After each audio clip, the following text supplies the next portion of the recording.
সব হাসি মুখই যে সুখের হবে তার কিন্তু কোনো মানে নেই। কিছু কিছু হাসি দুঃখেও চলে আসে। আজকে কিন্তু সেরকমই আমার একটা দুঃখের দিন। আর এক রাশ ক্ষোভ আর অভিমান নিয়ে মায়ের ওপর আমি বাপের বাড়ি ছেড়ে শ্বশুরবাড়িতে যাচ্ছি।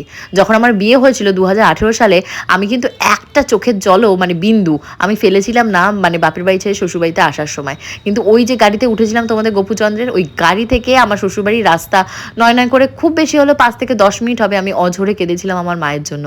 কারণ আমি সবসময় এক্সপ্রেস করতে থাকি মায়ের সামনে বলো বাবার সামনে বলো আমি ভীষণ স্ট্রং, বাট ভেতর থেকে আমি কিন্তু তাদেরকে ভীষণ মিস করি।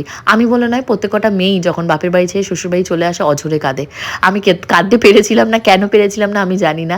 তোমাদের ভেতর কে কে আছো এরকম কেঁদেছিলে না অবশ্যই কিন্তু কমেন্ট সেকশনে কমেন্ট করো। বাট আজকে আমার সেই রকমই ফিলিংস হচ্ছে, মনে হচ্ছে আমি বাপের বাড়ি ছেড়ে শ্বশুরবাড়িতে চলে যাচ্ছি। আমার ভীষণ দুঃখ হচ্ছে আর মায়ের উপর রাগ হচ্ছে, কারণ তোমাদের গোপুদা আমার মাকে ফোন করে করে করে করে অতিষ্ঠ করে দিয়েছে, মেয়েকে পাঠাও মেয়েকে পাঠাও। আমি মানে লোকের দোকানে দোকানে খেয়ে খেয়ে বেড়াচ্ছি কেক প্যাটিস স্যান্ডউইচ। মানে আমি যদি তোমাদের গোপুচন্দ্রের লাইফে না থাকি, উনি একটা ব্যাচেলার ছেলের মতন। কেউ একবেলা যে ডেকে ওনাকে খেতে দেবে আদর যত্ন করে, জল তো দূরের কথা, লোকই নেই। তো উনি মিষ্টির দোকানে এর দোকান ওর দোকানে খেয়ে বেড়াচ্ছে আর মাকে ফোন করে বলছে আমি অসুস্থ হয়ে গেলাম না খেয়ে খেয়ে, ১ মাস হয়ে গেল, এবার তো প্রিয়াঙ্কাকে আসতে বলো। তো মা আজকে জোর জবরদস্তি এক প্রকার আমাকে বলে কই পাঠাচ্ছে যে তুই এরপর থেকে ৭ দিন বাপের বাড়িতে থাকবি আর ২ দিন শ্বশুর বাড়িতে থাকবে। তার মানে তোমরা হিসাবটাকে মেলাও, ৭ দিন আর ২ দিনের সপ্তাহ। তো এই বলে টলে লিটিল গোলকে এখন রেডি করে দিয়েছি, আমিও রেডি হয়েছি, এক গাদা ব্যাগপত্র হয়েছে। হাসছি, খুবই হাসছি, মা ঝুনুকা কেদের সাথে হাসছি, বাস ভীষণ দুঃখ হচ্ছে।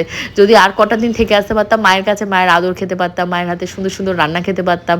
সব মেয়েদেরই মনে হয়, আমি মনে করি বাপের বাড়ি ছেড়ে শ্বশুরবাড়িতে যাওয়ার সময় এই মনের ভেতর একটা চাপা কান্না, সে যতদিন তুমি বেঁচে থাকবে, যতদিন মা বাবা থাকবে, এই দুঃখটা কেউ মানে হরণ করতে পারবে না। ফাইনালি এখন আমাকে বেরোতে হবে, আমার গাড়ি বুকিং হয়ে গেছে। আর তোমাদের গোপুচন্দ্রকে মা ফোন করে বলে দিয়েছে নিচে নেমে দাঁড়াতে।